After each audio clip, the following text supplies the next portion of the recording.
வணக்கம் நண்பர்களே, நான் உங்க கிச்சா பேசுறேன். தேங்காய் உடைப்பது எதற்காக? யானை உருவம் எதற்காக? தோப்புக்கரணம் போடுறோமே எதற்காக? மகா பெரியவா விளக்குகிறார். அந்த விளக்கம் பத்தினதுதான் இந்த பதிவு. இந்த பதிவு உங்களுக்கு பிடிச்சிருந்தா லைக் பண்ணுங்க, ஷேர் பண்ணுங்க, கமெண்ட் பண்ணுங்க. மறக்காம பெல் ஐகான் கிளிக் பண்ணுங்க, சப்ஸ்கிரைப் பண்ணுங்க. விநாயக மூர்த்தியில் உள்ள ஒவ்வொரு சின்ன சமாச்சாரத்தையும் கவனித்து பார்த்தால் அதில் நிறைய தத்துவங்கள் இருக்கின்றன. பிள்ளையாருக்கு தேங்காய் உடைப்பது எதற்காக? விக்னேஸ்வரர் தம் அப்பாவான ஈஸ்வரனை பார்த்து, உன் சிரசையே எனக்கு பலி கொடு என்று கேட்டுவிட்டாராம்.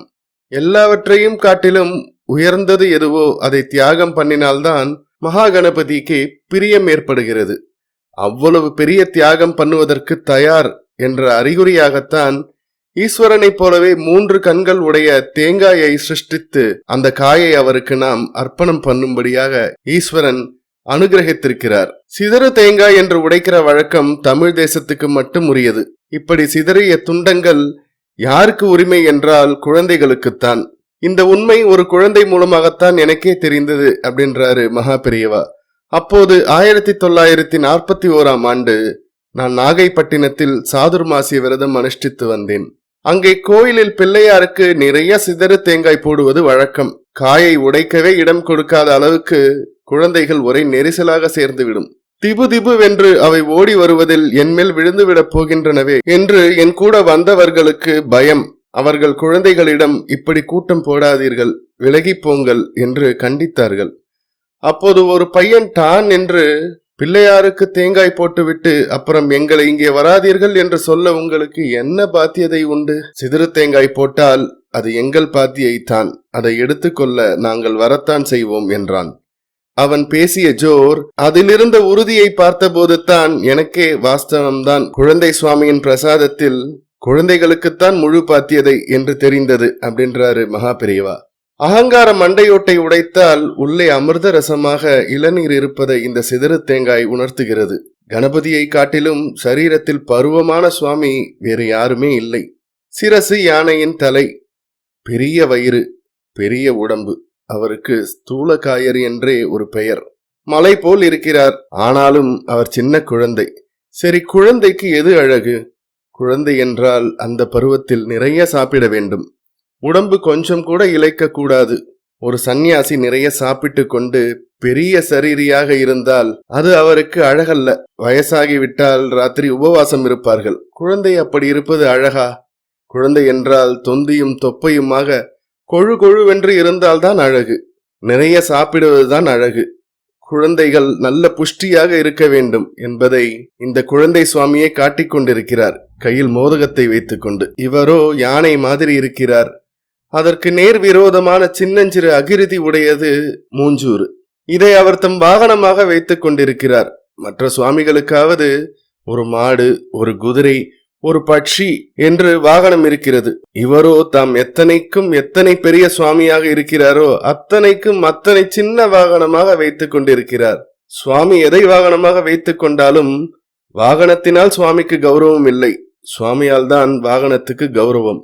வாகனத்துக்கு கௌரவம் கொடுக்க அதனுடைய சக்திக்கு ஏற்றபடி நெற்றி பிள்ளையார் மாதிரியாக கனம் இல்லாமல் இருக்கிறார். அதற்கு சிரமம் இல்லாமல், ஆனால் அதற்கு மரியாதை கௌரவம் எல்லாம் உண்டாக்கும்படியாக தம் உடம்பை வைத்துக் கொண்டிருக்கிறார்.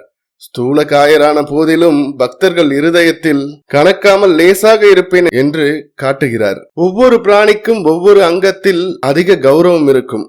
சௌரிமான், அதாவது கௌரிமான் என்று ஒன்று உண்டு. அதற்கு கௌரவம் வாலில். மயில் என்றால் அதற்கு தோகை விசேஷம். தோகையை மயில் ஜாக்கிரதையாக ரட்சிக்கும். யானை எதை ரட்சிக்கும்? தன் தந்தத்தை தீட்டி வெள்ளை வெளேர் என்று வைத்திருக்கும். இந்த பிள்ளையார் என்கிற யானை என்ன பண்ணுகிறது என்றால் அந்த கொம்பில் ஒன்றையே ஒடித்து அதனால் மகாபாரதத்தை எழுதிற்று. தன் அழகு, கௌரவம், கர்வம் எல்லாவற்றிற்கும் காரணமாக இருக்கிற ஒன்றை காட்டிலும் தர்மத்தை சொல்கிற ஒன்றுதான் பெரியது என்பதை இவ்விதம் இந்த யானை காட்டியது. நியாயத்துக்காகவும் தர்மத்துக்காகவும் விந்தைக்காகவும் எதையும் தியாகம் பண்ண வேண்டும் என்பதைத்தானே தந்தத்தை தியாகம் பண்ணி காட்டியிருக்கிறார். சுவாமிக்கு கருவி என்று தனியாக ஒன்றும் தேவையில்லை. எதையும் அவர் நினைத்தால் கருவியாக உபயோகித்து விடுவார். உதாரணம், ஒரு சமயம் தந்தத்தாலேயே அசுரனை கொன்றார். அப்போது அது ஆயுதம். பாரதம் எழுத இப்போது அதுவே பேனா. நமக்கு பார்க்க பார்க்க அழுக்காத வஸ்துக்கள் சந்திரன், சமுத்திரம், யானை, இவை 3. இவற்றையெல்லாம் எத்தனை தடவை எத்தனை நேரம் பார்த்து கொண்டிருந்தாலும் அலுப்பு சலிப்பில்லாத ஆனந்தம் பொங்கும். அதனால்தான் குழந்தை சுவாமி தன்னை பார்க்கிற ஜனங்களுக்கு எல்லாம் பார்க்க பார்க்க ஆனந்தம் எப்போதும் பொங்கிக் கொண்டிருக்கும்படியாக யானை உருவத்தோடு இருக்கிறார். அது ஆனந்த தத்துவம், ஆறாத ஆசையின் தத்துவம். அவர் பிறந்ததே ஆனந்தத்தில். பண்டாசுரன் விக்ன மந்திரங்களை போட்டு அம்பாளின் படை தன்னை நோக்கி வர முடியாதபடி செய்தபோது பரமேஸ்வரன் அவளை ஆனந்தமாக பார்த்தபோது அவளும் ஆனந்தமாக இந்த பிள்ளையாரை பெற்றாள். அவர் விக்ன எந்திரங்களை உடைத்து அம்மாவுக்கு சகாயம் செய்தார்.